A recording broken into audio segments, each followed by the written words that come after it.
is shining, the birds are chirping, the bacon is sizzling. Welcome to the Daily Swole.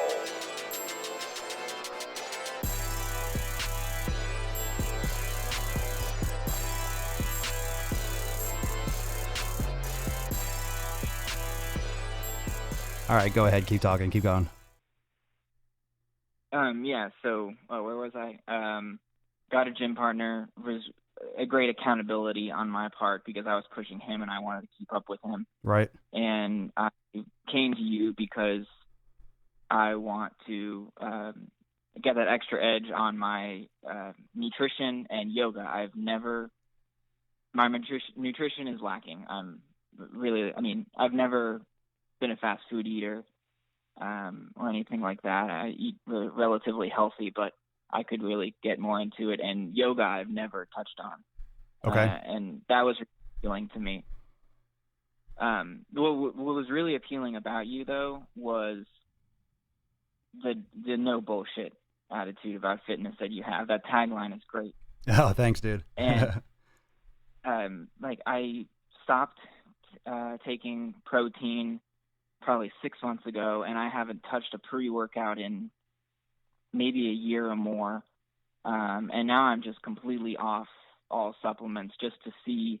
I've been off of them for a few months now. I was taking like creatine, beta-alanine, glucose, sulfate, potassium for joint, and I'm off of them. And How do you feel? How do you feel in comparison? When did you start following like the show and following the content? Was that like around the same time you stopped the supplements, or were you doing that before? I was doing that before, actually. So I started listening to the podcast because I work outside all day, Okay. and with mostly Spanish-speaking people, and I don't speak Spanish well at all.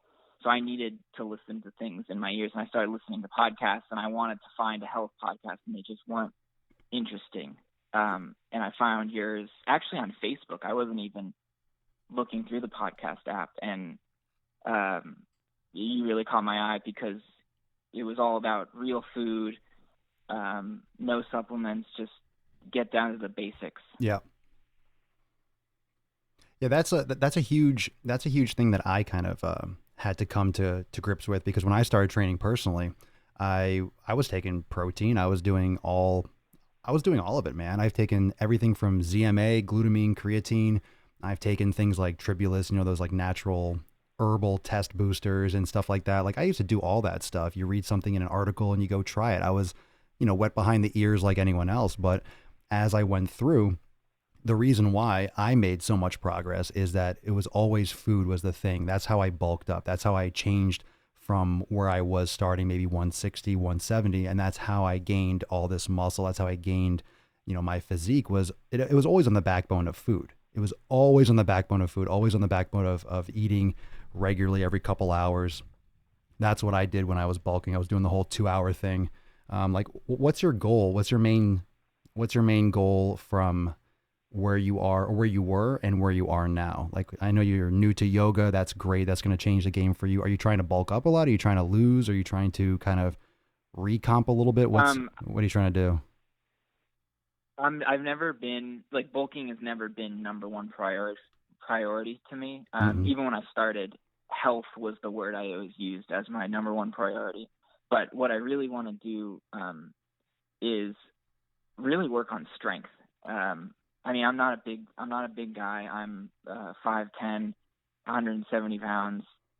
I don't care about being absolutely shredded and having 3% body fat. I don't want to kill myself, but I don't want to be fat either. Right. You can see my abs. I've been doing this a while, and I was at the point where you could, and I've gotten to the point where you can now, and I'm happy with that. But there is more to it. But number one for me is strength, what I'd like to work on. Okay. What are you doing now for that? Obviously you have access to my programming, and what's going to be great for you is, like you said, the yoga. That's going to be huge for strength, and most people don't associate yoga with strength, but there's a lot of different components of strength. It's not just, okay, the more you lift, the more you can lift. You're going to hit plateaus. You're going to hit those periods where it's not endless. You just don't, hey, I'm benching 135. Let me just keep on doing that until I could do 140. That's not really how the body works. You have to do those methods of overload. So yoga is going to help really balance out your posture, make sure those weaker muscles are, those little puzzle pieces are in place for that kind of overload. Are you doing mostly, or coming into this program and coming into this new phase of your training? What have you been doing? And then I guess we'll just take it from there. What have you been doing up to this point? Okay, so I break my days up. I'll do chest, back, shoulders, legs, arms, and I say that one more time. I just want to visualize it. Say that again. Say that split again. What do you do now? Yeah. I mean, not in this particular order, but I do back, chest, shoulders, arms, and legs. Okay, all on separate days. Order. I go into the gym, and if I feel my body. Like if I am really not feeling legs that day, I won't do it. Or if I'm not feeling chest, I won't do it. But granted, I'm not going to do 2 back days back to back. So there's some. I work around it. Okay. But for example, today I did back, and it changes from day to day, but I went into the gym. I usually do the bike for 10 minutes just to loosen things up. I started with deadlifts today, and I do a warm-up set. Then I increased in 90-pound increments. So I started with 135, did 2 sets of 10 to 12. Then I did 2 sets of 225, 10 to 12. And then I tried to do 2 sets of 315. Didn't happen, but that's the goal. Well, it didn't happen, meaning you didn't get it one time, or you just didn't get your 10 to 12? I got 5. Okay. 5 reps, and then I tried for a second set, and I was dead. Okay, so you're talking about, so in terms of increasing your strength, you're looking to, in other words, increase your deadlift numbers and increase just straight up just how much weight you're lifting? Yeah. I think my back is probably my strongest muscle group. Chest is definitely my weakest. Are you doing deadlifts on are you doing deadlifts on leg day, or are you doing deadlifts on back day? I'm doing deadlifts on back day, but okay. I just listened to your podcast about legs a couple of days ago, and I'm rethinking. Actually, that's a question I had for you. Yeah, go for it. Was where do you suggest a deadlift fall? Because that is by far my favorite exercise to do in the gym. It's an interesting exercise because it's extremely functional. It's one of the most realistic exercises that you can do. Like that's something that you'll do almost every day. You'll pick something up off the ground, and essentially, even if you have a backpack on the ground, that's a deadlift. And all that is you are moving an object from a dead stop, and then you're bringing it up. So you're bending over, you're bending your knees, whatever that is, that's a deadlift. And of course, you don't necessarily need deadlift form. You don't have to set up to pick up a bag, but you can obviously hurt yourself. You can hurt yourself just bending over at the hips. You could hurt yourself bending over and just picking up a pencil. So when you're thinking of deadlifts, it's a total body exercise. And this is one of those exercises when someone will ask you that theoretical question, what exercise would you choose if you could only do one the rest of your life? And deadlift is probably in the top 1 or 2, maybe 3 of that group, because it works every body part, literally. And that makes the deadlift very versatile in terms of where you put it in your programming. I did it for a long time on back day. I've done it on leg day. I've also done it on its own day. I'll do like a power day or a strength day. Like literally you can go to the gym and do deadlifts. I mean, that's a hell of a day right there. I mean, try doing 5, 6, 7, even 10 sets of deadlifts. slowly ramping up and going towards max repetitions or sets of 3 to 5 repetitions, you're going to be resting a long time between those sets. So for you, if strength is your goal, you need to train for strength. And what strength will require are longer rest periods between sets. You're not going to be doing 30-second rest periods if you're trying to increase your strength and you're doing heavy sets for deadlifts. You're going to be doing 3, 4, maybe 5-minute plus in terms of rest periods between consecutive sets. So that's going to take you a long time. So deadlifts are almost their own demon. You're kind of in a different arena when you are focusing on deadlifts. So you can do them. If you do them first. I usually don't like doing deadlifts on leg day because they are so intensive, because if I'm going to do deadlifts first and then I'm going to do legs after, I'm not going to be doing squats. I don't want to do RDLs because you're already weakened. Your body is already fatigued from doing deadlifts first. So you have to adjust your workout around that depending on if you're going to do that on a back day or a leg day. But I've always done it first in my training, regardless of where I put it. Have you ever tried deadlifts? Is that the main lift that you're trying to increase strength on? Is that where you're kind of measuring your progress? I was just kind of giving a rundown of what I did today. Okay. But I mean, everywhere is strength wise. I don't. Okay. Why? Let's go right back to the source. Why do you want to increase strength? What's like the reason? I know you said health is your priority, but why is strength something that you're focusing on particularly? I haven't seen great results in some areas of strength training.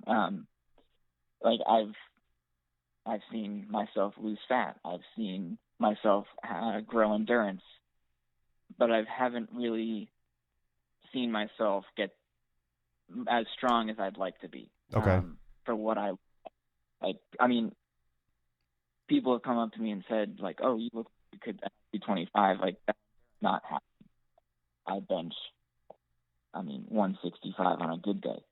I'm just not strong in best. Mm-hmm. So, I don't care what other people say. The reason why I'm asking is because I'm still looking for that answer. You want it just for you, is what you're saying. Because strength is a very interesting topic when I discuss it, because I do have people asking me, how do I increase my bench or how do I increase my squat? And nowadays it really feels like strength is more of a specific goal rather than a functional goal. Like you need strength. We know that. But how much strength do you need? Do you need to deadlift 315? That's arguable. Do you need to deadlift 405? That becomes less of a need and more of either you're competing or it's for yourself and you like challenging yourself. But more isn't always better, because there is a strength component to doing 12 rep sets and 15 rep sets and higher rep sets for legs. That's very challenging. And there are that strength endurance, and then there's more hypertrophy range strength. Those all kind of correlate in the same category as strength. You have more endurance type strength, and then you have more force production and more, let's say, explosive type strength in that basal category. Where you're doing maybe like max repetitions or sets of 3 or 5. Then you have that hypertrophy range where you're doing maybe 6, 8, 12 or so repetitions, and that will maximize potentially muscle size. So if you're just doing it for you, that's fine. There's no wrong answer. And I'm not saying that, hey, you shouldn't be going for strength. I just want to know where your mind is. I want to know where your head is at, where you're approaching your training, because understanding why you want to train for strength might put some of this, I just don't want you to get into ego lifting where if the number's not going up, you feel like you're not making progress. So it's a matter of how you look or how you feel, or just that you want to have more weight on the bar, because you'll build muscle if you build strength. It's not necessarily a direct correlation, but it'll happen. So you'll get other results as well. I just wanted to clarify that and make sure that I know where you're coming from, and that make sure that you know where you're coming from. Does that make sense? Yeah, I really like that question. It made me think a little bit more about it. Good. I it's definitely for me. I go to the gym. Coming from cross country track, my best friend was the fastest kid on the cross country team, and I was always chasing him, wanting to not beat him, but I wanted to beat him, and like I had the drive, Yeah. but I could never get there, and I discovered a new drive, I'd say a year ago in the gym, and it's really been amazing. Like I don't go to the gym. I mean, yes, I go to the gym because I want to look good, but I really go because I love pushing myself past the point. Like I'm not going to push myself until I hurt myself, but I push myself past the point of failure, and I love that feeling. And it's nice to see results, and I've seen results in how I look, and I've seen results in building muscle, and I just haven't seen results for. That is a really hard, like, to put a number on strength. Well, you're very competitive. I can tell, and that's fine because I wouldn't have built the muscle that I've built if I wasn't competitive. And you have to be competitive with yourself to make progress with anything. If you want to do it with business, with sports, cross country, you're chasing yourself. You're not chasing your friend anymore and your teammate. You're chasing yourself. So what you want and your vision for what you want is that person. So what you need to do, and what you probably have been doing, is when it comes to bodybuilding and fitness, essentially, and this is, I'll give an analogy for what I do relative to your story. I have, a little kind of faded out Papa Swolio kind of in front of me, like in the distance, like a future Papa Swolio running ahead of me that looks more lean or more muscular, or that is more mobile and has better endurance or whatever it is. And I'm trying to do what it takes every day to become that person. And that's what everyone has to do in terms of weight loss or strength gains and what have you, is that vision and understanding what you want. You have to really know the person you want to become and what goals and what you want to achieve. And then it comes back to, all right, then bring it back to the present. What do I have to do today, tomorrow, next week, next month, next year in order to become that person? So you don't want to look too far into the future, but that really big picture in the deep future is really what helps keep you, will keep you disciplined and consistent. So it sounds like you have that already. And there's nothing wrong with that. That's why people are successful. It's because they chase themselves, and there's nothing wrong with that. Now, when it comes to your strength, I mean, coming from cross country, obviously it's time to, it's bulking season. When you're trying to increase your strength, it's going to come with a caloric surplus. It's going to come with sufficient nutrients, and the yoga will help, and that's going to help balance out the intense training. And one of the things that we're going to get into in this conversation after, because I want to hear your response to this, is going to be the style of training and how you're going to be going through the strength exercise that you're already doing with deadlifts, because there's ways to break through plateaus, and because you're going to see progress, and you probably already have, where you do, let's say, deadlifts of 135 or 225, and then after a couple of weeks you're able to put on another 5 pounds, then I feel a little stronger. But then that really weans down. Doing more of the same thing doesn't lead to more weight. It just kind of hits that plateau where I can't get to 315 or I can't get to 320. Let me ask you a question. When you do deadlifts, let's just focus on the deadlifts, because whether it's a bench press, whether it's a row, whether it's a pull up, it's really, the body's the body. Muscles are muscles, and Absolutely. Concentric, isometric, and eccentric contractions are the same with any muscle. Are you familiar with those?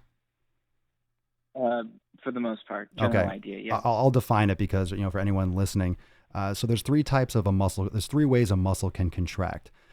When a muscle contracts, the myofibrils and the cross bridging and all the anatomy, blah, blah, blah, the muscle fibers essentially cross over one another and shorten. So you have a contraction where the muscle produces tension, internal tension to overcome the external force, and the muscle will shorten. And that's a concentric contraction. Then you have an isometric contraction where the muscle is not changing length, but still producing that force to meet the resistance of the weight. So that's the equivalent of, let's say, doing a bicep curl and just holding it at the top and just holding as long as you can. That's an isometric contraction. And then you have eccentric, where the muscle is lengthening while it's still contracting, decelerating the weight For example, the lowering portion of a bench press, the lowering portion of a pull up, that's when the muscle's lengthening. So the same muscle is doing all three of those contractions. You can pull up, hold, and then lower slowly, and you get a concentric, an isometric, and an eccentric. The interesting thing about this blatant anatomical fact is that the same muscle is doing all three of these things, and each one produces a different amount of force and strength. The isometric and eccentric are the strongest types of contraction. The concentric is the weakest. The eccentric is the strongest. Isometric's right in the middle. So with your deadlift, for example, when you're lifting the bar off the ground, and you stand up with it, that's the concentric contraction. All the muscles are contracting and they are shortening. Okay. When you're at the top, you have an isometric contraction, but that's a little bit, when you're standing up straight, it's not really. When you're holding it there, not every muscle is working in the same because of the change of the angle, but I don't want to get too much into those details. But when you lower the bar, that's an eccentric control contraction. Now with a deadlift, of course, you let it drop more than, you don't go super, super slow. You control it and let it drop. So that's a little bit of a unique exercise. But what we need to talk about for the deadlift, for the bench press, for pull-ups, and I've done content on negatives for pull-ups. You've probably heard some of those podcasts or seen that content. I've talked about negatives for push-ups. These are ways to overload the same muscles, but overload the strongest range of motion. And in turn, as a result, when you overload the muscle when it's strongest, you're able to work it harder. And that translates into all types of contractions. So when you work the eccentric harder, or the isometric, when you can put more weight on the bar, when you can put more stress on the muscle, it will help you with the concentric contraction. So for example, with the deadlift, have you ever done partial deadlifts? Have you ever done rack pulls? Yes. Okay. Yeah. How much have you done that? Have you really invested time into doing them, or just kind of done them in the past, just once or twice? Yeah, it gets worked into my back day pretty much every time. Okay. That's going to be something that is going to be absolutely huge for you, because a couple components of the deadlift that are weak points, and anytime you do a lift, anytime there's whatever lift is going on, your body is the weakest area is going to be obviously the weakest link. So for example, a chain, if you have a steel chain or iron chain, a cast iron chain, and one of those links is made of wood, the chain is worthless. So it's only as strong as its weakest link. And the same thing with the deadlift or the bench press. If your grip strength is weak, it's going to affect your deadlift. If your lower back is weak, it's going to affect your deadlift. If your shoulders, if your whatever is weak, and that's where the yoga and all these things come into play. With a deadlift, it's really important to overload those muscles. However, when you are just doing a deadlift straight, you're not able to overload the body where it's strongest. Now, you're going to be strongest once you clear the knees, and that's a great place to start. So when the bar is just either below from the rack, from inside a power rack, either just below or just above, and you work on that scooping, that transition movement, when you're driving the hips forward and up, that is going to help you break through a lot of those plateaus. You can also do deficit deadlifts with a lighter weight. And one thing that I heard you say that I want to kind of go into a little bit deeper, is that the progression that you always do for deadlifts? When you said you did 135 and then you went to 225, is that the normal progression you do for your sets? Not really. I mix it up a lot. I get bored, so I'll do ladder workouts. I'll do the same weight for 4 sets for 10, or I like to mix it up. I'll get bored. All right. Well, I mean, getting bored, I mean, that's normal. It's normal to get bored, but yeah. At the same time, repetition, literally what we talk about with the gym, repetition, that's why it's called reps, like the doing the same thing is what breeds the progress. So it's okay to mix things up, but if you mix it up too much, your body doesn't build that adaptation. And if your adaptation and you're trying to get stronger, if you're going to high reps and then you're going back to heavy rep, and then it very likely could be too much variety that doesn't allow your body, or doesn't encourage, or better, even better said, it doesn't force your body, because literally what you're doing in the gym, or what you have to think about when you're in the gym, is you're forcing an adaptation.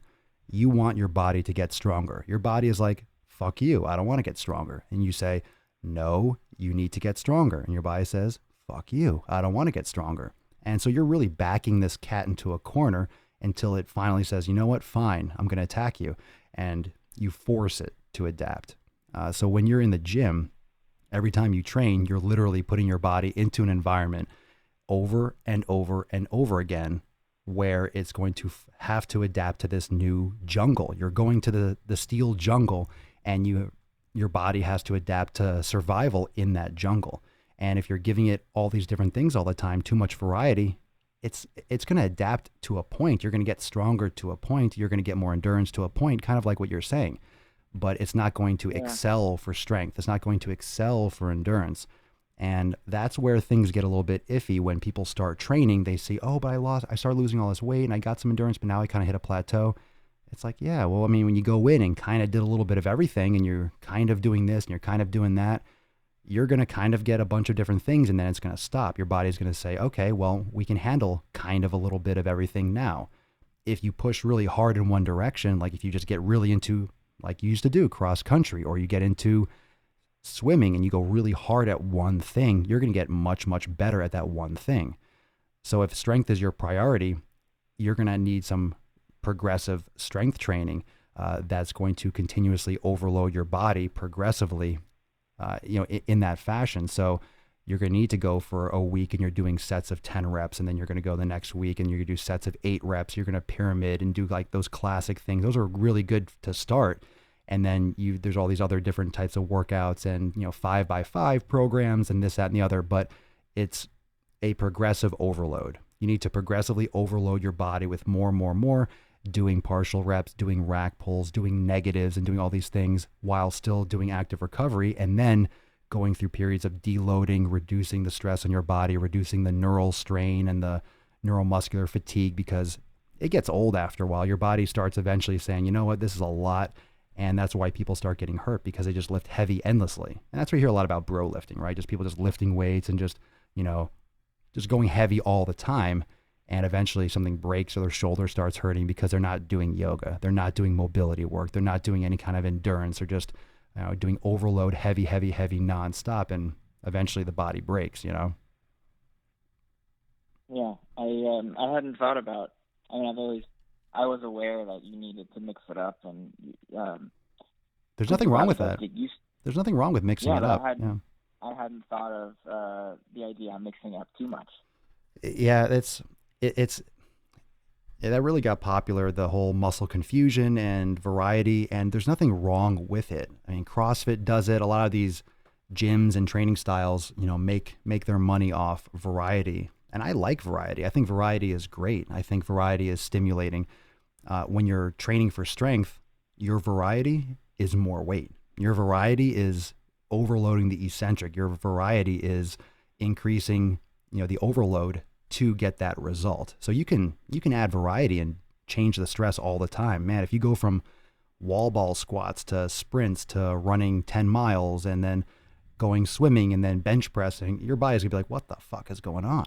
But then you're also not really excelling in any one area, and you're probably going to get hurt because you're throwing your body into so many different applications. There's no adaptation to get better at any one of those, and without proper technical movement and form, you're at risk at all of them. So that's why there's a lot of injury with random exercise and random things and random movements, because your body doesn't really adapt and excel at any one of those areas, and you're kind of average or decent at all of them on like a regular scale because you don't specify. And then it puts you at risk kind of all the time, at like an elevated risk for inflammation or injury, or it doesn't take much, to move the wrong way and get hurt. I don't care what kind of shape you're in. Professional athletes get hurt all the time. Bodybuilders get hurt. The more you expose yourself to physical activity and risk, it's like anything else. You rock climb all the time, you bungee jump, eventually something's going to happen, Oh, absolutely. Yeah. So, for example, so back to the deadlift, we'll just use that as an example. Where should I start with strength training a muscle group such as deadlifts? Well, you would start with making sure that your form is on point. That's why, at being a Swolenormous X member, you can submit a video, you can post a video in the Facebook group, which is great. People have done that before. You can take a video of yourself doing deadlifts in the gym, post it up, and, we'll go through the form and check that out. So the form is number one. If you don't have good form and good mobility, you shouldn't be going up in the weight. And of course, I don't know what your deadlift looks like. I have no clue, but learning and unlearning bad habits from the beginning is really important. It's really important to make sure you have good form. 1 second. So Emily's asking, so too much variety is a bad thing if you consistently do them all. Just to reiterate, variety is not bad. It's not a bad thing. It's a tool. So when you have, and this is good for you, Connor, as well, when you have an acute variable is something that you can change in the short term. So when I go to the gym, on any given day, I can choose to do 5 sets or 10 sets of an exercise. I could do 1 rep, or I could do 30 reps each. I can do 30 seconds rest, 10 seconds rest, or 5 minutes rest. I can train, let's say, a body part 3 times a week or 1 time a week. I can, there's all these different acute variables that you can manipulate on a day-to-day. And those acute variables, when done consistently, is going to lead to specific chronic adaptations, ideally. So if you do more, and that's where all this scientific research comes into play when we talk about, okay, for example, Connor, you want to increase strength. Strength training usually happens anywhere between 1, 2, and like 5 or 6 repetitions. That's more of a strength acute variable because it recruits the most motor neurons. You get the most synchronicity in the motor neurons firing, so you get the most fibers activating. You're training your body to push more weight, to create that kind of internal tension explosively for 1, 2, 3, 4, 5 repetitions. As you drop the weight, your body starts working with other processes because the length of the set increases. Your body starts looking for other energy sources. So for explosive activity like sprinting, obviously, Connor, because you did track, you did cross country, a sprinter's body is much different than a cross country runner. And the reason is because of, the muscle fiber types that are using the type of energy source, creatine phosphate, glycogen, glucose, rather than oxidative processes and beta oxidation of fats and so forth. So there's all these different, breakdowns and scientific rationale for why something happens. And all we've done, and I say we, I just mean like the fitness community has done over the past 100 years plus, is realize that there are certain patterns with how the body reacts to stimuli, such as 8 to 12 repetitions with about 30 to 60 seconds rest with more moderate to high volume. Your body is more likely and predisposed to building muscle. Does that mean you can't build muscle by doing strength training with heavier weight? No, of course not. Does that mean you can't build muscle by doing 30 repetitions? No, of course not. But if you keep your acute variables in these specific ranges, you are more apt to building muscle. You're more apt to building strength. You're more apt to having endurance. So that's the only difference. So in coming back to your question, where should you start with the deadlifts? First off is form. And that can be dramatically improved by, of course, dropping the weight. If you have poor form, increasing ankle mobility, making sure you have hip mobility, and glute activation. So in Swolenormous X, you have the glute activation series. All the yoga classes are really going to be focusing on stretching out, lengthening the hip flexors, activating the glutes. And I have many podcasts on glute activation and core stability and how to activate your core, planks and hip bridges, and all those things are great for balancing out the lower spine and the hips. So form number one, making sure the right muscles are working, of course, and building your strength up with that good form. Because if you have something like a crack in the foundation where your form is kind of like, it's decent, once you start adding weight, then your back starts rounding more. You just add the risk. So form is always number one. Now, let me ask you this. Do you use more of a conventional deadlift stance, or are you doing like that super wide sumo thing? No, conventional. I always call it the sumo thing because that's like so popular. That's so popular. I just see it. I haven't heard it called anything else. I just see it so much on like social, like the really wide stance. I'm like, people just doing that because they can lift more weight. They can lift more weight. They get more views if they have 5 plates rather than 2 or 3. But yeah, I prefer a conventional myself. I would start with, I would make sure that you're starting with your sets anywhere between like the 10 and 12 repetition range, maybe even 15 with good form. And after you're doing, let's say 3, 4, probably like 4 or 5 sets of deadlifts at 12 to 15 repetitions, in the next couple following weeks, you drop down to probably about 3 to 4 sets, and you drop the repetitions to maybe 10 to 12 repetitions. And then over the next, like, let's say week or 2, maybe 3 weeks, you gradually keep that rep range, 8 to 10 repetitions, but then you increase the sets. So you go from 3 sets to 4 and then 5. And then once you're doing the volume, 4 or 5 sets at 10 to 12, you're going to drop the repetitions again, increase the weight, 6 to 8 repetitions, and then drop the volume again and go back down to maybe 3 sets. And then you go to 4 sets and then 5 sets over the next couple of weeks. And then you go back up to like 10 to 12 repetitions. So that's like a standard general pyramiding of deadlifts, because after you go super heavy, you're straining your body 8 reps, you're going 6 reps, maybe going 4 repetitions. After that, you need to deload. And you've probably heard that phrase before. Once you deload, it's kind of like a breather for your body. Maybe you do a week where you back off a little bit. You do some more yoga, like you do some more functional training. You do some deadlifts, but not a lot of volume. You go lighter weight. Maybe you focus on, maybe some deficit deadlifts. You go really light, do some more glute activation, change it up a little bit. And then you come back into it. But when you come back into it, you start increasing the weight. You're going to be lifting a little bit more at that 10 to 12 rep range. And then you just kind of keep on dropping it down again. But you seesaw the volume and the sets with the reps. So every time you make a jump with the weight and dropping the repetitions, ease up on your body by not doing 5 freaking sets. Go down to like maybe 3 sets with that increase, because your body is getting a lot more stress. So the first time around, you don't want to be doing, hey, I just increased my deadlift 25 pounds. Let me do 6 sets today. Not a wise idea, because your body is going to fatigue a lot quicker with that increase, and you're risking an injury, especially in those later sets. Anytime you go deep into sets like that and deep into those types of heavy compound movements, you really increase your risk of something going wrong. And that's, you can't be afraid to get hurt. You can't think that you might get hurt, but you have to be aware and be smart and listen to your body. You feel any kind of tweak, you feel any kind of like discomfort, it doesn't matter where you are. Jesus Christ. Holy thunder. You probably heard that. Oh yeah. Yeah, that was loud. I'm half Sounded like a bookshelf. I'm half waiting for my computer just to completely shut off. So if I lose power, anyone, sorry.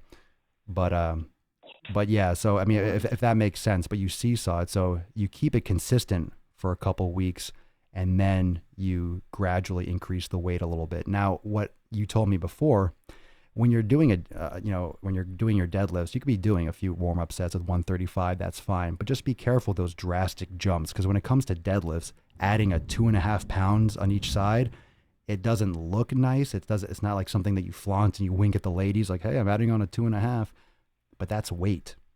I see so many people when they go up, they have a 45, they don't add anything less than a 25 on each side, because it just looks better. You had a 25 or you had a 45. That's bro lifting. I'm not saying you do this, but there's nothing wrong with adding a 10 or a 5.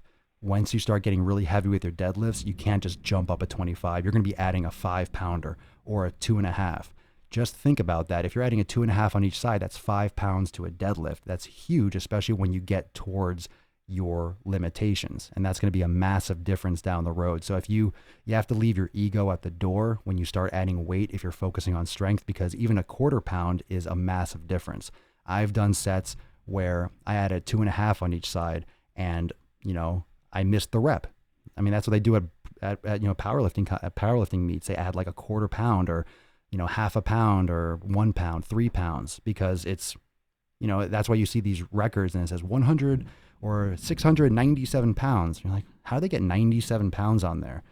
And it's because, maybe the conversions from kilograms, but also because every pound counts, and a pound more is a pound more. So Never get an ego when you're adding plates. Never think, okay, I'm going up in weight, I'm adding a 25. Because once you get to your limit, that's where the injuries start coming in. Just add a 5, add a 2.5, use that to your advantage. It's better to get more reps and get them clean than go on too heavy and then do them with shitty form. You never want to drop back on the form. You never want to lose that focus. Absolutely not. Yeah. So these are good. These are definitely good things to think about. Or these are good. It's giving me new things to think about. Of course. And also, don't overthink it either. Don't think too much about it. Yeah. It's literally, it takes time, and everything that I just said is over the course of weeks. This is not, okay, I did this much this week, what do I do next week? Same thing. And your body doesn't care if your mind is bored. I just want to reiterate that. Your body does not care if your mind is bored. A lot of what might be holding you back is the fact that you're thinking about it and you're not doing it. Okay, how about this? It's hard to live within evolution, if that makes sense. And I'm going to try to explain that a little bit. Your body reacts slowly. Your body adapts slowly. Evolution happens over thousands, millions of years. And we adapt all the time. It just is a slow process. When I send a text message, it gets there instantaneously. When I order on Amazon, it shows up in a day now, not even 2. I get surprised when I hear a knock on my door. I'm like, who the hell is that? And I see a package. What the heck is this? I ordered it like yesterday in the evening and it shows up the next day now. It's ridiculous. So instant gratification, we get used to having something now. I want to order it now. I want my delivery here now. I can FaceTime someone around the world just by using my thumb. But the body reacts extremely slowly. So even though your mind is bored, your mind wants it to happen, your body doesn't give a shit. It's still going to take 6 months or 6 years if your body wants it to take 6 years. So that's the difference. You have to get bored with it. But at the same time, you can't think about it like that, because the boredom just means you're being consistent, and that consistency is going to force the adaptation. And that's a whole mental shift that does take a little bit of time. I've lived it, and I still live it, so I know how it sounds. But it's just one of those things you have to force your body, and that's the boredom. Once your body becomes bored, that's good. That means your body adapted. If your body is bored with 315, it's like, all right, but you're going to be moving forward before your body gets bored with it. You're going to be stimulating it again. It's not a glamorous process. You're not going to be going and doing a rope and then doing rope climbs and then throwing a ball and then running in order to increase your deadlift. If you want to increase your deadlift, increase strength, that takes all the focus towards strength. You can't focus on strength and then also try to get leaner and then do the elimination diet and then try to do this. Nah, if it's strength, you better have all your other ducks in a row and be organized and be mentally prepared. And then strength is your goal. Your goal is not to have a 6-pack. Your goal is not to keep a 6-pack if you have one. If you're going for strength, you're going for strength, and things change. And that's why I said at the beginning, I wanted to know why you wanted to increase your strength, because other things are going to be sacrificed. Other things, they have to be, because your body will adapt to one thing. And that's why people eventually hit that wall, because they want to have abs. They want to have endurance. They want to look a certain way. They want to have bigger shoulders or bigger this. They also want to get stronger. And then it's like, I get those questions. I'm like, well, what am I going to do? How am I going to, I'm not a magician. I'm not Gandalf. I can't just freaking wave my wand and then boom, you have all those things. Those are completely different goals. Those are completely different things. Yeah, I've definitely had to get used to being bored, and I still struggle with it. Most of the time I get home from work, being outside all day, doing manual labor, and I don't want to go to the gym. And I, for the most part, force myself there. But once I'm there, that's the next step. Yeah, I mean, you don't just want to go through the motions. I need to.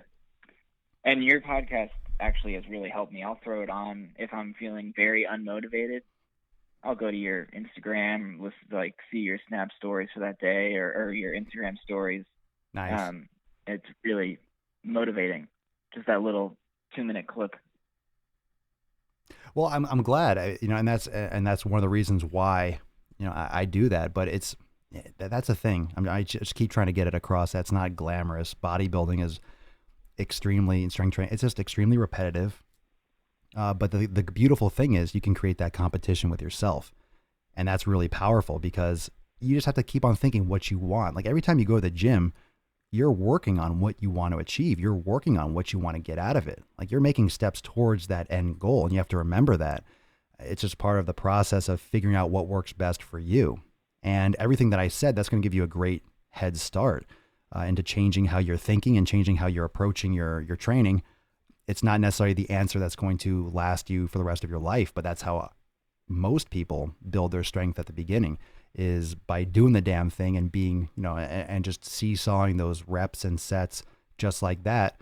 And you just literally, you take that, you like, how long is that going to work for? Man, that could work for 5 years. I mean, you do it. If it works, you do it until it stops working.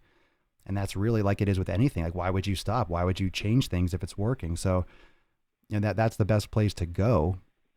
But then the boredom is just, that's a mental thing. That's your mental acceptance of what you're doing. And that's just being able to swallow that pill, so to speak, and not go to the gym for entertainment. Everything that you do when it comes to the gym and nutrition, everything's a tool. The deadlift is a tool. The hex bar, the straight bar, the cables, they're all tools.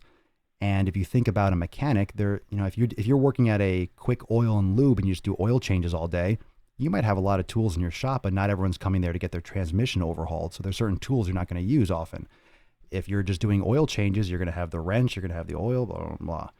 So when you go to the gym, you're going to use certain tools. You're going to use the deadlifts, the bar and the weights. You're going to use the bench press. So you're going to use certain things. And it's just you going to the shop and what tools are you going to use today? You use the same tools that you need to use to get to the goal that you want. Yeah.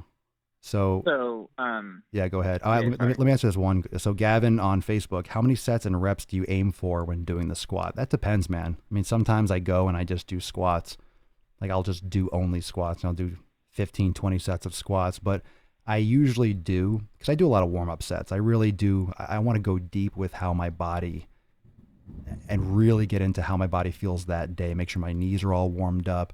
So I'll usually do a few to several warm-up sets of 135, different stances, different depths, and I'll do maybe 4 or 5 warm-up sets at least, and then slowly add the weight. And then depending on how heavy I'm going, I kind of feel it out. Sometimes I want to do a bunch of sets and just do 15 reps and just volume. And other times I just feel like, hey, I feel great and strong. I just keep on adding weight to the bar. But in terms of working sets, I'll probably do at least probably 4 or 5, easy. I mean, I love squats. When I do leg day, squats are just the steak. I don't do a lot of side dishes for legs. I do the basics because the basics freaking work. So yeah, go ahead, Connor. Hey, so still focusing on strength, but moving out of the gym and onto food. Obviously, my calorie intake is going to have to increase. You don't know what I look like, you don't know what I eat now, but where does that fall in what do you need to eat to strength train, really, is what I'm asking. Okay. Well, first off, you sound like you have a beard. Do you have a beard? You sound like it. I don't have a beard. No, I'm sorry. Well, that's good.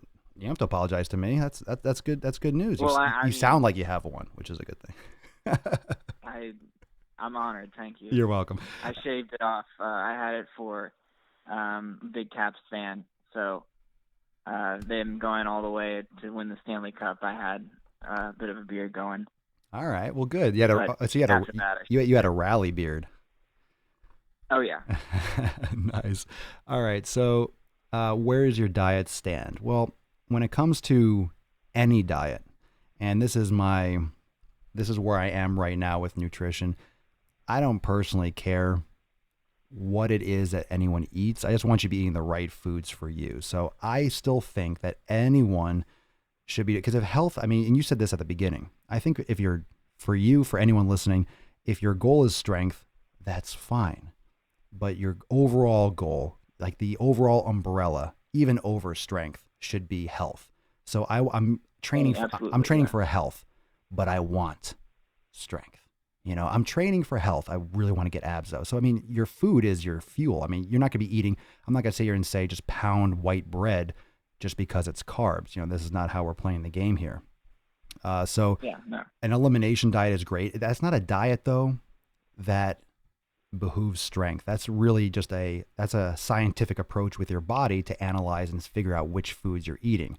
Now I know you're in school and stuff, so I mean I know I've been there. I know it's challenging.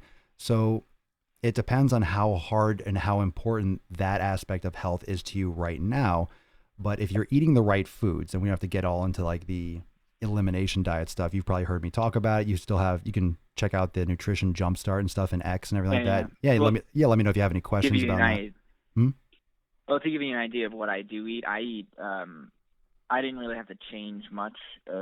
I really didn't change much in this elimination diet. I mean, oh, good. I'm trying it out, and I really didn't have to change much. I'm not a. I added in sweet potatoes. Love them now. I never really was a big fan of them, but just raw sweet potatoes are great. They're awesome. I just had one. I just had one before the show. Always been. I mean, I've been drinking coffee since I was 12, so love coffee. And adding the bulletproof aspect has been awesome. A lot of kale, a lot of grass-fed beef, chicken, turkey. Not really a lot of beans or grains or nuts. So it really, a lot of it wasn't hard to cut out. Okay, cool.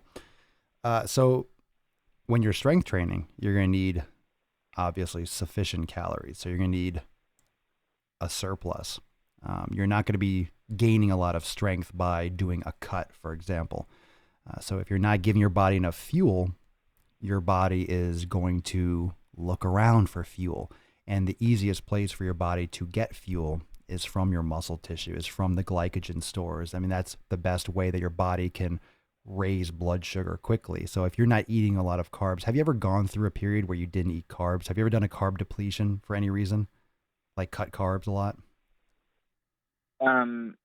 Currently I am, just because I'm doing the elimination and I haven't really been eating many carbs. I mean, they're not completely cut out, yeah, I should say, but they're diminished. Well, you can eat sweet potatoes. I mean, that's fine on the elimination. You're not going to be allergic to sweet potatoes.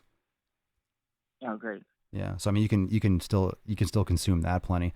But yeah, so in other words, anytime so you're probably experiencing this too, and this could be a component of the strength issue, because if you're cutting or you're eating, let's just say less, if you're eating less carbohydrates than you're normally consuming or that you're used to, you're going to get flat. You're going to affect your strength because your body stores glucose in the form of glycogen in the muscle tissue. This is the body's readily usable form of energy, especially for strength and explosive training. Your body uses creatine phosphate, and your body regenerates creatine phosphate, but your body also uses sugar. And this is the main reason why people that do a lot of strength training, powerlifting, bodybuilding, carbohydrates are a huge part of that, because that's the fuel source required for building muscle, for getting big. You don't see people that are doing ketosis getting absolutely huge. Ketosis is not for example, just high fat. That's not a muscle building diet. That's not what you should do if you want to build muscle or build strength. That's more of a cutting, because you're dropping carbohydrates. And when you cut carbs, you drop water, so you can be dehydrated without even realizing it. But you'll get very flat. You'll feel very skinny. You'll feel very weak, because your body has less of the fuel source that it needs to produce strength, to maintain muscle tissue and to saturate muscle tissue. So that being said, if you're doing strength training, that you need sufficient carbohydrates, and that's more of a carbohydrate leaning diet rather than maybe a fat saturated diet. You can still consume plenty of fats, but for example, you're not going to be doing 70, 80% of your diet fat.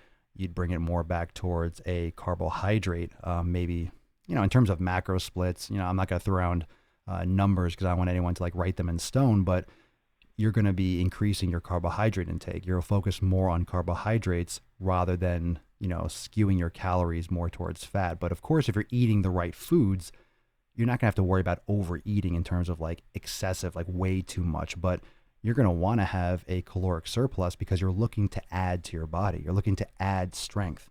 You're trying to build muscle, build strength, and that requires extra material. So, I mean, imagine building a wall when you don't have enough material. You're going to have half a wall.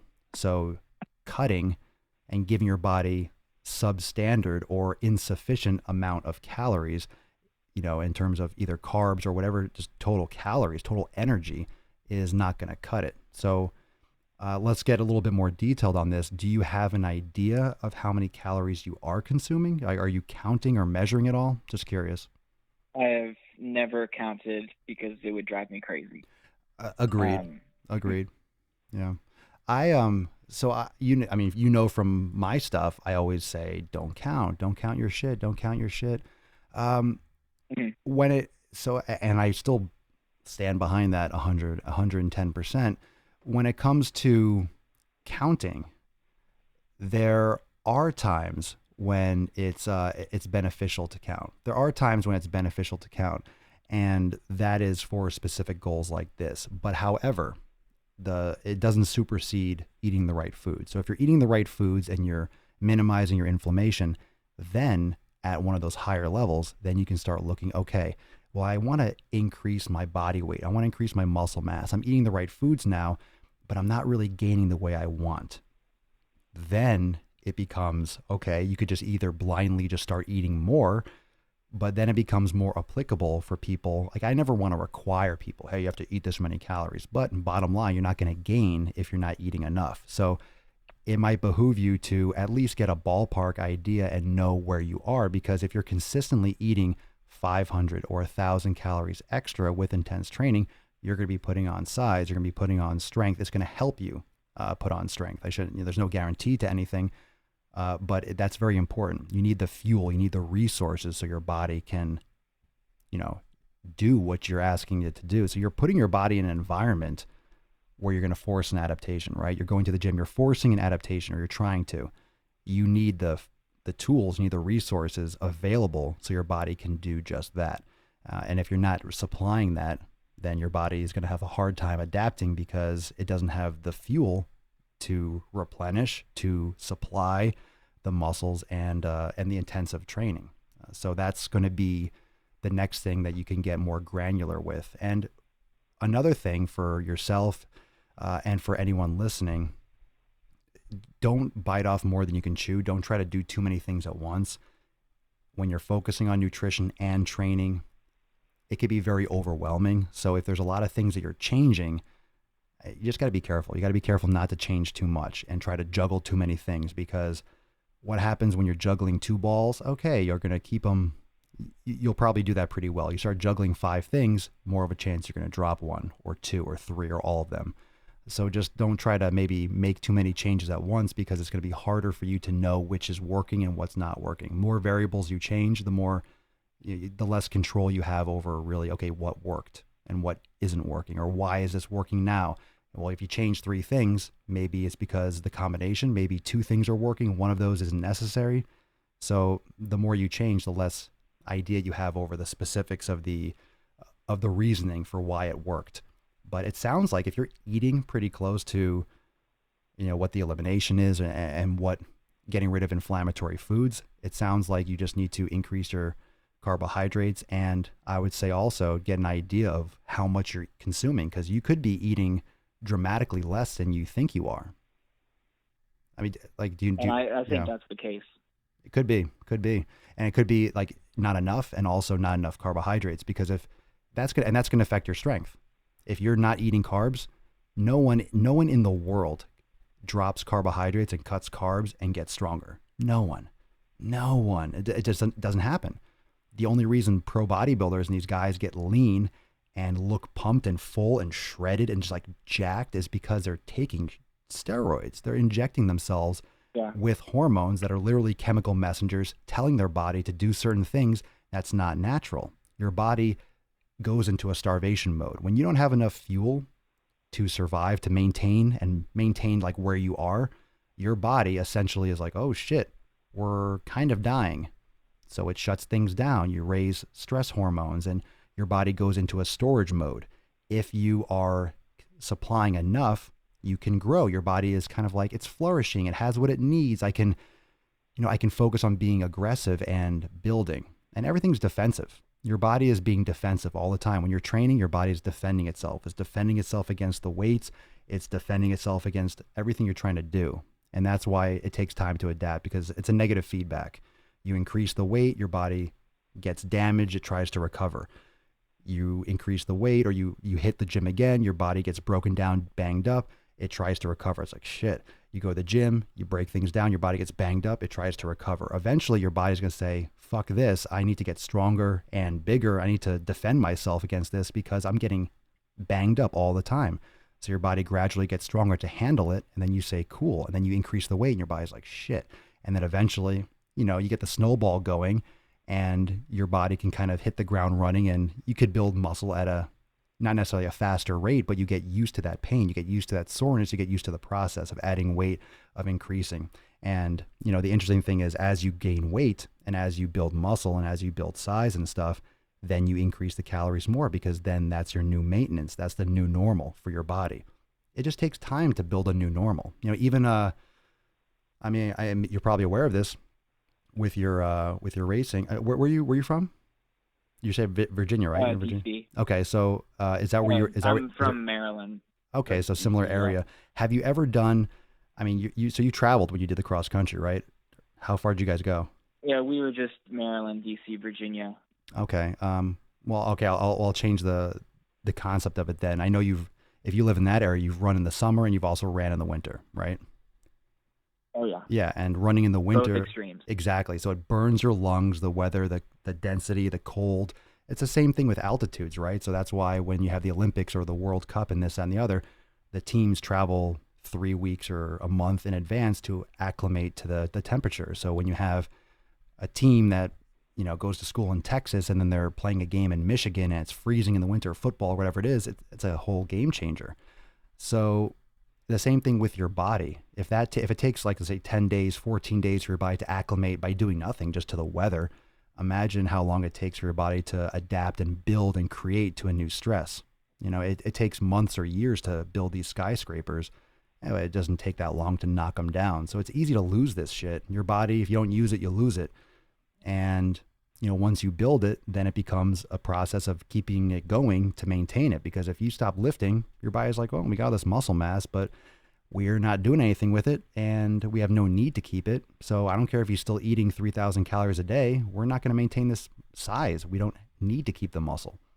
You know, you'll keep some just out of habit, but that's why people lose gains too. That's why people lose muscle. And, you know, I used to be in shape, blah, blah, blah. And then 5 years later of not lifting, your body said, well, we don't need all this muscle mass anymore because we're not using it.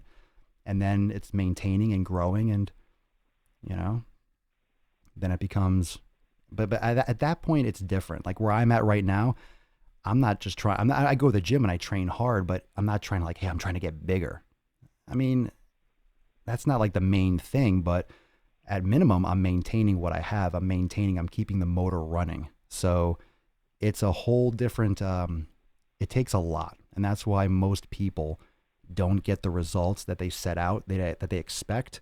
And I think that's one of the top reasons why people quit, because they think it's easier than it is. It's very hard to overload your body regularly all the time because it's just extra. You're doing extra food, extra training. It's just more. And then your body adapts, and it happens. It will happen. And if it's not happening, then either you're not eating enough, you're not overloading enough, you're not doing it for a long enough time. It just takes a long time. That's why everyone looks for the shortcuts. That's why people try to take anabolics and do all those things. And that's not necessarily a guarantee either. A lot of people I know take steroids. They look like shit. They don't gain muscle, or they look awful. You know, there's just so many variables. Yeah, I've had a few run-ins. I have a few acquaintances at school who I know, and I've talked to them, and they take steroids because they want to be on the pro level.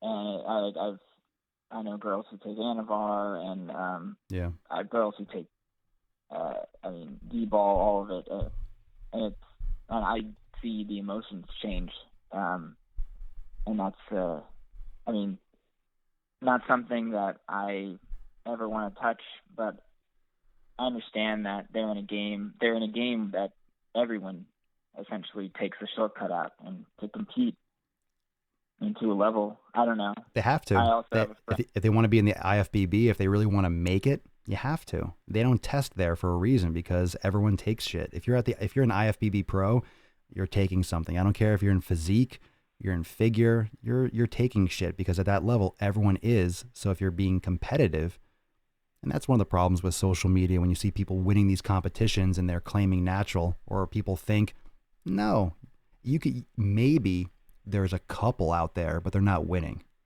So there's always those freaks that are, okay, they might have made it squeak through to a pro level, but that means you're winning shows. That means you're in there, but you're not winning at that high level. You're just not.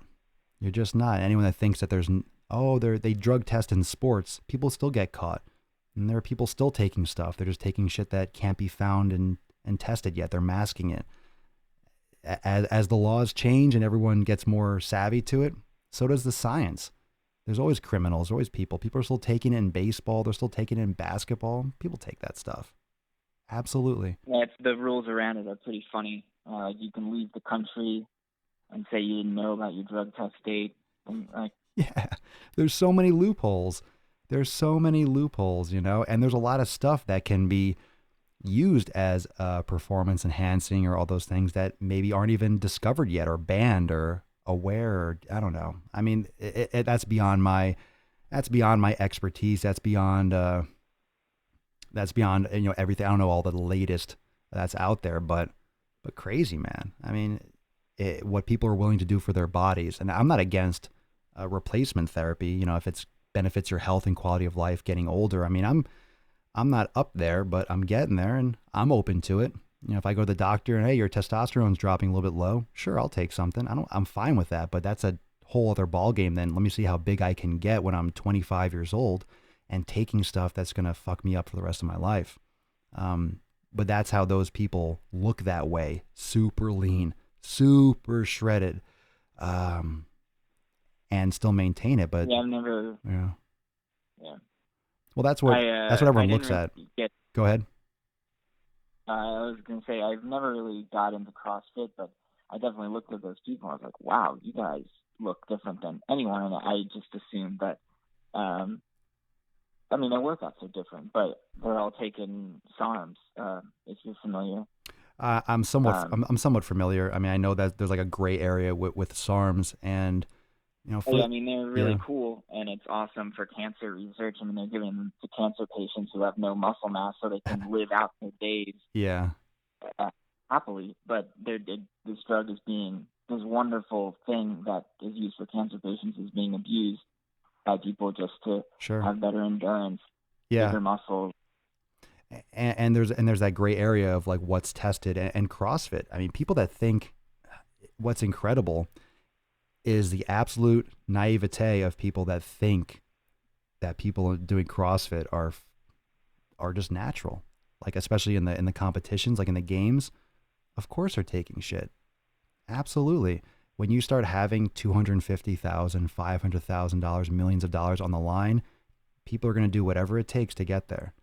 You think Lance Armstrong and, Jose Canseco and Mark McGuire, they're the only ones. Give me a break. They're doing it for the money too. They're doing it for the fame. They're doing it for all that. And they were just dumb enough to get caught. I mean, everyone else looked away. They turned their eye. Everyone knew, but no one said anything until they couldn't keep a cap on anymore. And like, oh shit, all right. And yeah, I mean, I've listened to so many podcasts and done research on if someone wants to do it, they can do it. There are people out there that guide people through cycles in order to make sure that they're not going to be tested, or shorter esters that get out of their system quick enough. I mean, there are some steroids that are in and out of your system in a day or two. So if you get surprise tested, you're out of the country, you train, and then you travel in. Okay, it's a day. It's out of your system. There's so many ways to get around this shit. And if you're doing these snatches and cleans with like 300, 400 pounds and you're running, and what these guys do in the CrossFit, it's amazing. And I'm not trying to knock anyone, but I've listened to and I've seen a lot of posts. I've listened to a lot of people on podcasts that competed that tell you, they say, yeah, they're taking. There are people that that are coaches essentially that guide them through cycles, and they say, yeah, I have top they're confidential, but they say, yeah, I have top CrossFit athletes that I coach, but I'm not going to give any names. They keep it really private because obviously it's not legal. So it's out there. Everyone just kind of like, it's like anything else, like baseball, until it becomes a problem and people start complaining about it, then they'll actually start testing. They say they test, but they use third party. It's just no one cares. When they're making enough money, they'll sweep anything under the rug until they can't anymore. Absolutely. Yeah. Not for me, but yeah. I mean, if it makes you happy, I guess, why not? If it makes you happy, it's just the what's the word? It's just the deception of what's out there. I personally don't care if anyone takes something. That doesn't bother me. I don't care. Like if you're saying, hey, I'm taking stuff, that's fine. I don't hate you as a person. Quite the opposite. It doesn't bother me because that's your choice. And I honestly think it should all be legal. I think you as a human being should be able to make your own decisions and choose what you want to do with your body with the proper education and guidance and understanding. Like, I think it's fine. But to say you're not when you do, or to, peddle supplements, you have these guys that will push supplements, right? They'll push these supplements and they make these supplements and, hey, take this, or I always start my workout with 2 scoops of this, and they're juicing out of their mind. And you have these innocent kids and people that are just buying these supplements that suck. And, from guys and people that are obviously not taking this supplement. They don't even take their own shit, or they do, but that's not how they got big. They're taking cycles of everything you mentioned and more. And, yeah, man, there's a lot. There's a lot out there. I think my connection's going like in and out, by the way, for anyone watching. If like the screen's kind of going on and off, I have like my chat window's like freaking out. It must be the weather. You sound fine on my end. Oh yeah, no, we're talking like through. You're on the phone, so we're good. I just see the chat window on my side, like kind of going out, going in, offline, online. Gotcha. Yeah, it's flipping. It's freaking out. No, we're fine. The podcast will go upline and it'll sound perfect. But anyone watching might be having a little bit of a blackout on, blackout off kind of thing. So whatever, it's all good. So yeah, man. So any questions? So that's that in terms of going back to the strength. I know we're just getting on to some other topics, but your training. Do you have any other questions about that aspect of it in terms of, your strength training? Yeah. So I mentioned earlier that I haven't been taking supplements for a long time now, or a while. I mean, protein for 6 months and a lot of other. I haven't done a mixed pre-workout or like a pre-mixed one for years. I ended up buying all my stuff with bulk supplements and just measuring it, like measuring it myself and knowing what I wanted in it. That's what I used to do too. Yeah, I gradually added things in to see how it affected my body, and now I've been off of it for I don't know 2 months now, maybe, like all the the other stuff. But do you ever suggest adding like creatine, beta alanine, like citrulline malate thing, or glucose sulfate potassium? Those are the 4 things I was taking. Citrulline malate, the ones that you mentioned are pretty well researched, and they're not harmful by any standard that I've seen or that I've heard. Creatine is found in red meat, so some people react better to creatine than others. Beta alanine is good for, I believe, buffering, acidity. So you might find that, I think that's more for more endurance style training, like an endurance athlete might find better results from it. I haven't seen the latest research on that with citrulline malate, but for example, when it comes to the testing for citrulline malate, the big one that blew that up was, I think it was like 6 or 8 grams given to endurance cyclists. I forget exactly the detail of it, but I believe it was like 6 or 8 grams. And the issue with supplements, I mean, obviously in your case, if you're taking them yourself, that they're usually underdosed. even if these supplements can be beneficial, one, they can get expensive. And two, if you are basing your product off a study that was giving, we're talking trained athletes, 6 to 8 grams, and then you're putting 1 gram or 500 milligrams in your pre-workout, ain't going to do shit. It's not going to do a damn thing. Yeah, no. And that's why if you're going to do it or you're going to try it, it's time to do it yourself. It's time to measure yourself, and go on that road. But I've been measuring myself for, I think, 2 years now. Well, how much of that are you taking? Like, what are you measuring? What is your what do you dose your products? To be honest, I don't know the exact grams because I got it down to the point where it's just, I do a measuring scoop of this. I think I was taking 2 teaspoons of creatine, one teaspoon of I'm looking at the labels now. I think it would behoove you to know how much you're putting in. I know what you're saying with the teaspoon and stuff, but I mean, unless it's packed in there, and I mean, I used to weigh it every single time just because you take a scoop doesn't mean you're actually getting the same amount every time. So a teaspoon doesn't really, that honestly doesn't mean anything to me. I just want to know the grams. Yeah, no. Yeah. I think I was taking 2 to 3 grams of beta alanine with I think anywhere from, I think it was 10 grams of creatine.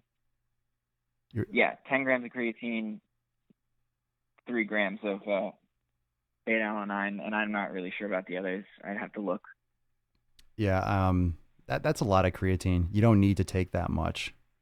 You don't need to take that much. You might need 5 grams if you're going to take it. But people react differently to creatine. Some people feel a big difference. Other people not so much. And that's just because of what your body naturally stores for creatine or what your natural levels are. Some people it'll top it off a lot more. And some people kind of already have like higher resting levels of creatine in their system.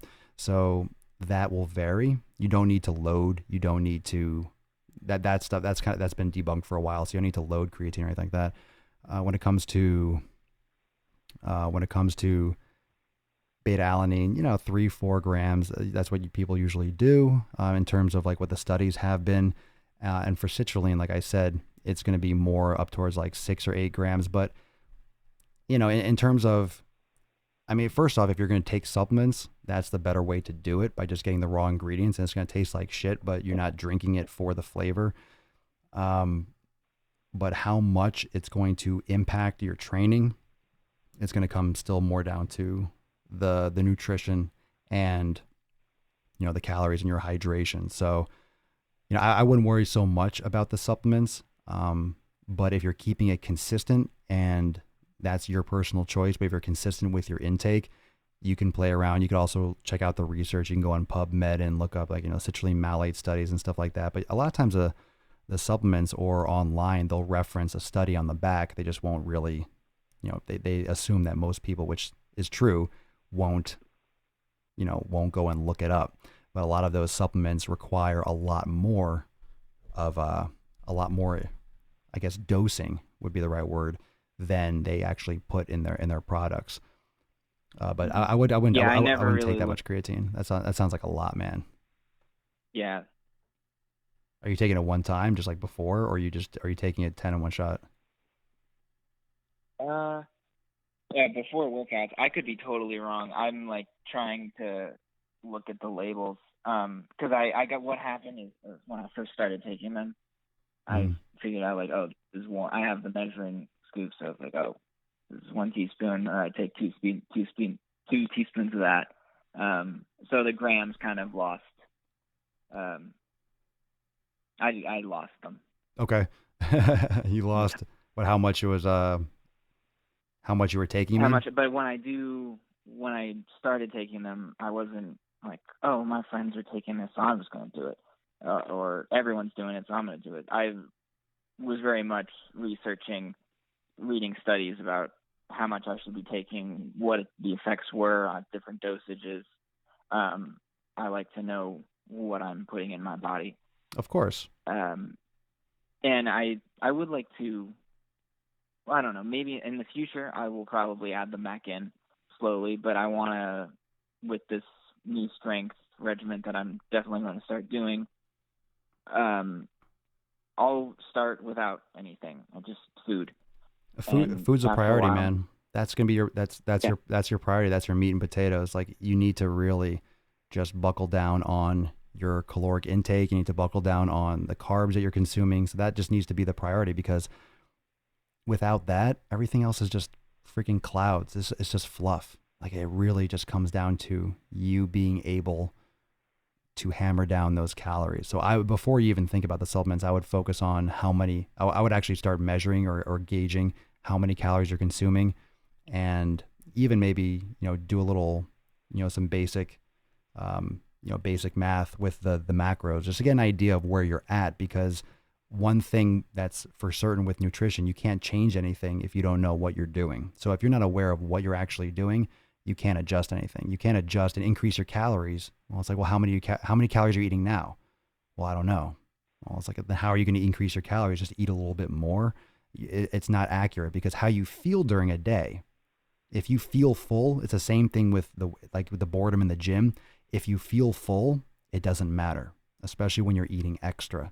When you're full and you still need to eat 500 calories of sweet potato, you better get some water ready and wash it down, because you're eating 500 calories more of sweet potato. And that's why the bulking game or the gaining game is challenging. It's not fun to eat healthy food when you're full.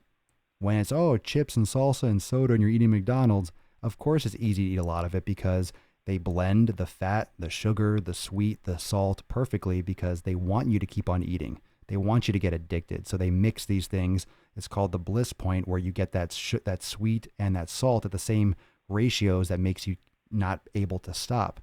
So when you're eating sweet potatoes, and it's hard to overeat. It's hard because your body's like, okay, we got enough nutrients, we're full. And you're like, nope, you got to gain. It's time to bulk up. And your body's like, shit. So you have to force it. It's force feeding yourself. It's literally force feeding. And it depends on how much extra you're eating. So you might not feel like you're force feeding, but you eat more. You have to eat more than it would take to maintain your body weight and your muscle mass. And you're eating extra, so your body is inclined to take those extra resources and build more. Because if you have too little, your body is not in a building state, and it won't happen. And that's why you can't do both. You can't be cutting and strengthen, you can't get stronger while you're cutting. You have to kind of be all in. Yeah. Well, now I know. Yeah. Yeah. It's at least you don't find out the hard way, but it sounds like the next phase for you is to just increase your calories as you get into the programming, as you get into the yoga, and as you start increasing your strength and doing a lot of these other types of training. Just keep in mind that it's important. I would focus on the yoga. Honestly, I would focus on that a lot. I would get your calories in order, get a little bit of a better idea of what you're doing there, and get that good foundation. Make sure the form is on point. I would, if you can, take a video the next time you're doing deadlifts, for example.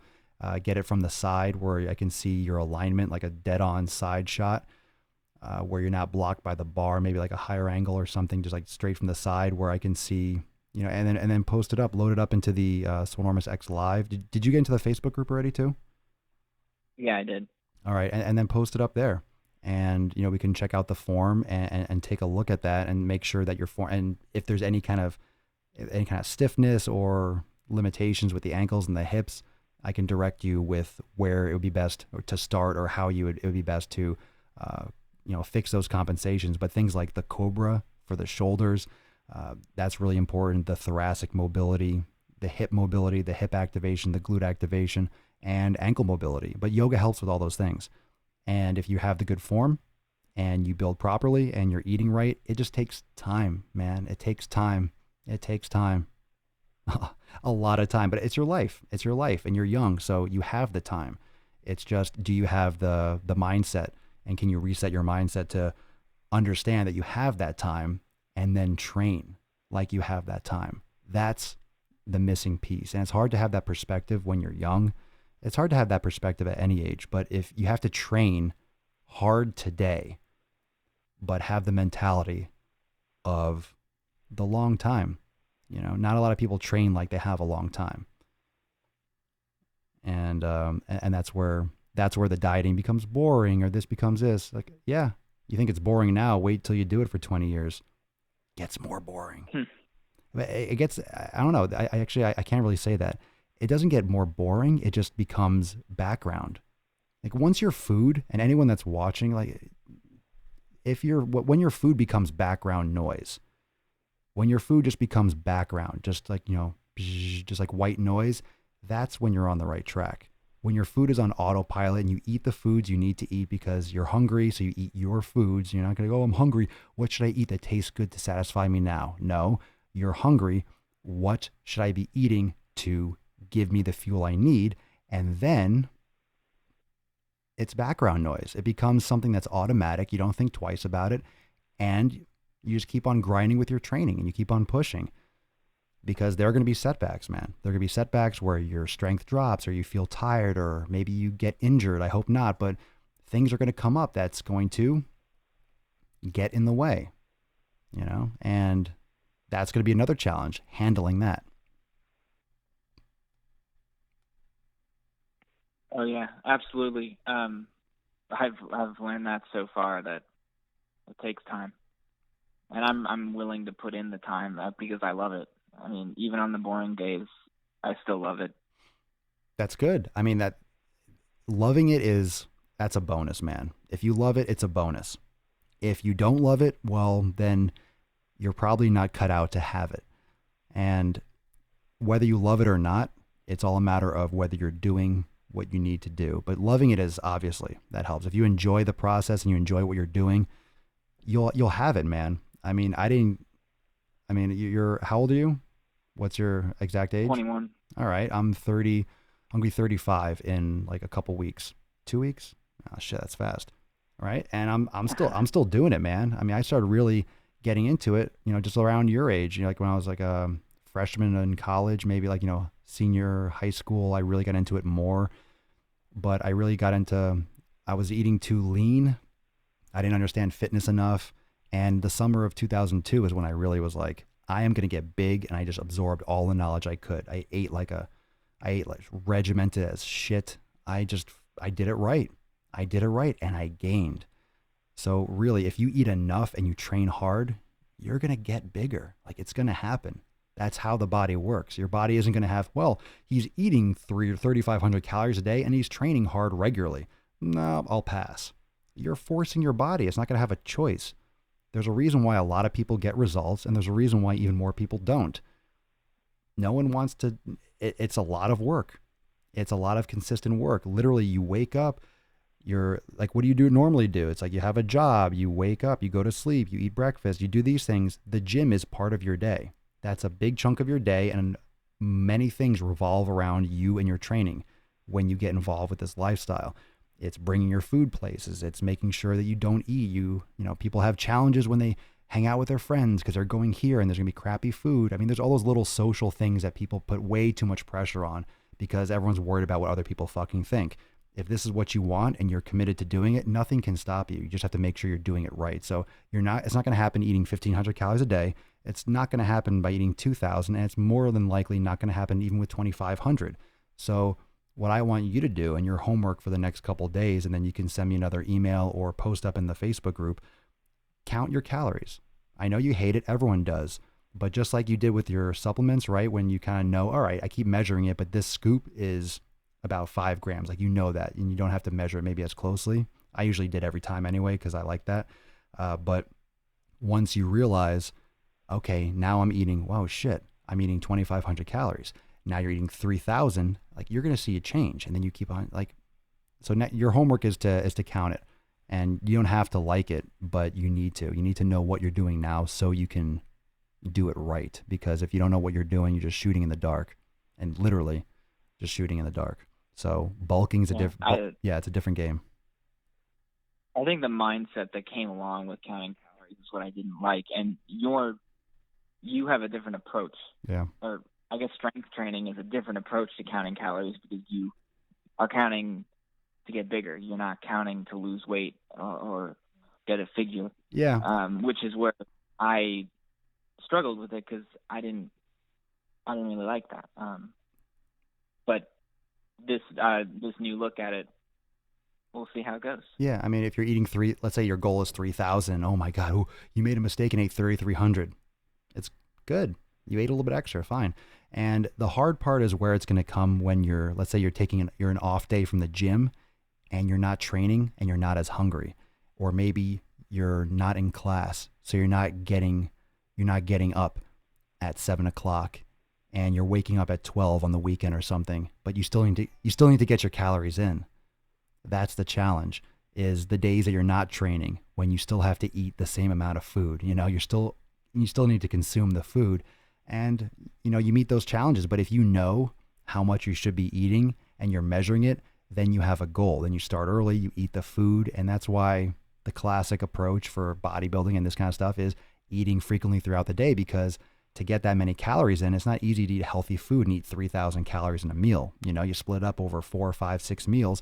You kind of eat those moderate meals throughout the day. It's more manageable for your stomach and for time constraints and things like that. But that's just part of the process, and how you work with that is different than maybe how I worked with that. But the first step, and I'm really interested to hear what this is to count your calories, what you're doing now. Don't go eating extra and then count. Just figure out what you're doing now, what you have been doing. Because if you realize, oh shit, I've been eating 1,800 calories or 2,000, it's going to make you feel a lot better. It's going to give you a lot of hope and a lot of see the upside, because you're going to see really where you're missing a big piece of it. And it all comes down to that. It comes down to the food. It comes down to the training. But the training, you're on the right track. You just got to tweak a couple of things, but it ain't going to happen without the food, man. Yeah, well, I haven't eaten dinner yet, so we'll go do that now, bro. Me either. So you and me both. But dude, we'll have to actually do a follow-up. We'll have to do another follow-up episode once you kind of get into this wheel a little bit and kind of dig yourself in, and we'll follow up and do another episode where you can kind of appraise everyone of your progress and where you're at. But definitely get a video next time that you do deadlifts with your phone or something, so you can upload it and start counting your calories. And then maybe when you post that video, you can drop some information on your caloric intake, because I'm really curious about that. I'm really curious as to what you're doing. Yeah, sounds great. I am too. Totally cool, man. Well, bro, thank you so much. Welcome to the family, and thank you so much for sharing it with everyone. The chat was kind of weird towards the end. So everyone watching, I apologize for that reconnection. Not sure. Oh, but Emily says go eat. So listen to Emily. She's your fitness. Awesome. She's your fitness mom right now. So Emily says go eat. Thanks. I will go eat too. So sorry.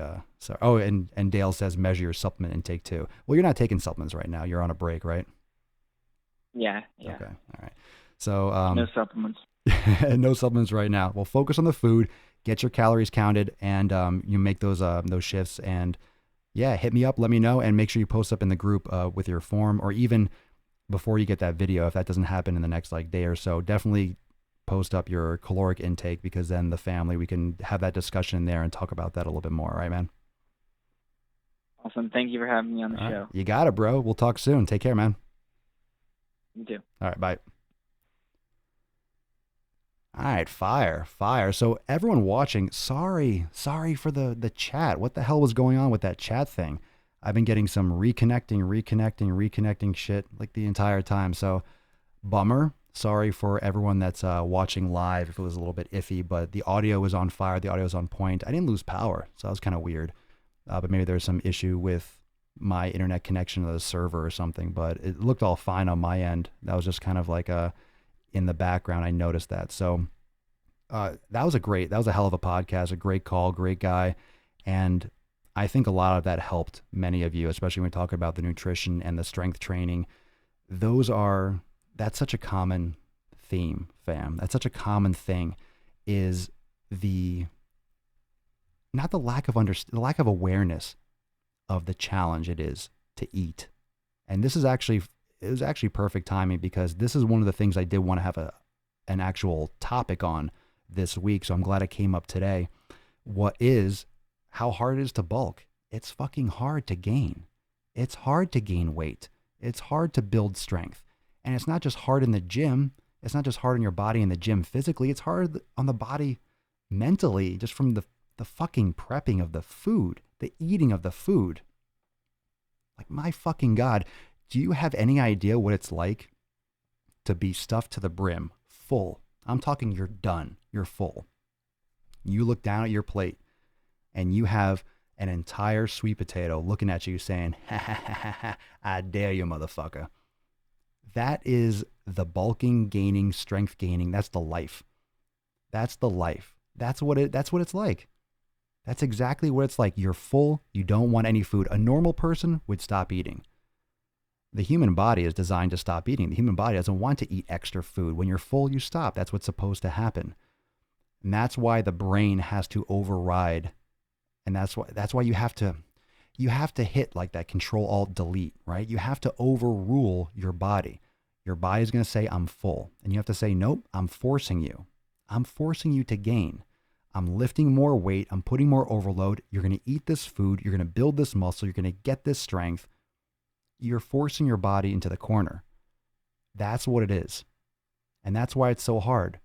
A lot of people have done it. That's why a lot of people are big. Steroids are not. And that's why even more people fail. Because it's hard to get bigger. It's hard to get stronger. And it's the same concept with losing weight. It's hard to restrict calories. It's hard to overhaul what you eat and eliminate foods. It's not an easy, I should say, it's very simple. The application is more challenging because you do have those social things. You do have to learn how to, you have to change how you perceive other people's opinions and say, fuck you, fuck everyone, fuck everything that you think. I'm doing me. This is what I want. I'm going to eat this food. I'm not going to have that drink. I'm not going to eat that crap. This is what I want to eat. Take it or leave it. If you want to spend time with me, we can have a conversation. I'll eat before I go out. I'm coming to talk. You can eat, stuff your face. I'll be full, so I'm fine. Just because I'm not eating doesn't insult you. Get the fuck out of here. Well, I don't want to be rude. I love when people say that. Well, I don't want to eat. Well, if I don't eat, I'm going to be rude. Rude to who? If someone takes offense that you're not eating with them, then fuck that person. Stop spending time with them. It's so simple. If someone takes offense that you don't want to eat their food because you're on a specific eating plan and that causes allergic reactions, I'll tell you one thing. I'm not getting fucking violent diarrhea and heartburn and migraines because you want me to eat your fucking pasta. That's the game. Literally the game is telling everyone to go fuck themselves. You don't have to be a dick, but literally mentally telling everyone to go fuck themselves if they have an opinion about your shit and doing it anyway. If it's important to you, you do it. Right? If it's important, you do it. If it's something for you, do it. No one's going to do it for you. No one is going to do it for you. It's bad. The social stuff is bad, fam. The social stuff is bad. People are always going to have their opinions. People have opinions on me. You know, I read reviews on the podcast, and every once in a while there's someone saying like, this guy's fucking annoying, or he just repeats himself, blah, blah, blah. Fine, it's not for you. Go be fat or go find something else. It's like things aren't for everyone. No one likes everything. No one's happy with everything. You have to find people that are in your same mindset. You have to find people in your circle that have the same interest, right? The same passion, the same drive. And if you don't have that in your circle, then cut your circle off and keep doing you. The right people will surround you. You'll attract the right people. That's what they say, right? That's what the secret is or something. If you do, you attract the right, you don't attract shit. I don't buy that for a fucking minute. You don't attract shit. You just subconsciously find the right people because you block out all the other stuff. You block it out. If you don't care what people think, then you ignore all the naysayers. And eventually the people that like you or that interact with you well just kind of slip through the cracks. They come through the holes in the wall. That's it. Small circle. Small circle. I have a super small circle. Aaron Hardy on Facebook. I enjoyed the grass-fed beef and portobello mushrooms tonight. Full as fuck. Bro, that recipe on X is the shit. I love the beef in portobello. That's fire, man. You just got me hungry, bro. I'm gonna go cook some bacon, have a sweet potato. I gotta take the dog for a walk too. Yeah, small circle. Small circle. That's gonna be one of the next episodes, right? I'm just gonna do a rage. Just fucking small circle, man. Small circle. You keep it small, it's gonna be small, it's gonna be tight, it's gonna be the right. It's gonna be the right thing. It's gonna be the right thing. You know, small circle. Keep your circle small. Keep your circle small and true. Small and true. Anyway, fam, I hope you enjoyed this episode. I think it was fire. If you are just catching the end of it, I apologize for the connection. If it's choppy, weird, I don't know what's going on with my streaming service, but those of you that are on Facebook probably had it better. I took the comments off the screen because it keeps on refreshing, so I don't know what's going on. Hopefully this doesn't continue, but the podcast is completely 100%, so I will have that uploaded in just a few. So thank you so much for joining me for episode 795 of The Daily Mother Swole, the most muscular Swolecast, Beardcast, Broadcast, Gaincast, Mancast, Nipplecast, pinching them right now in the realm, because when I flex, you flex, we all flex our biceps. Oh, feeling good. Feeling right and tight. I did legs today. Papa Swole's feeling like fire. So anyone that's listening, watching, remember, if you are interested in joining Connor on the gain train, go check out Swolenormousx.com. That's Swolenormousx.com for all my programs, nutrition, my private community, and more. So you can check that out. Answer my Skype. The fuck? Who's calling me on Skype right now? Homie, I don't use Skype. I ain't Skyping. Answer my Skype. Anyway, but yeah, go check out Swolenormousx.com for all the deets on the Swolenormous private community programs and all that. For everyone else, thank you so much for watching. Thanks for watching live on Periscope, Facebook, YouTube, Twitch, and listening in on Apple Podcast, Spotify, SoundCloud, wherever you love your audio gains. You can find Papa Swolio and the Daily Swole podcast. So I'll see you all tomorrow for episode 796 of the Daily Sleaze. Peace, Magees fam. Deuce Magoose, Papa Swolio. Oh, out.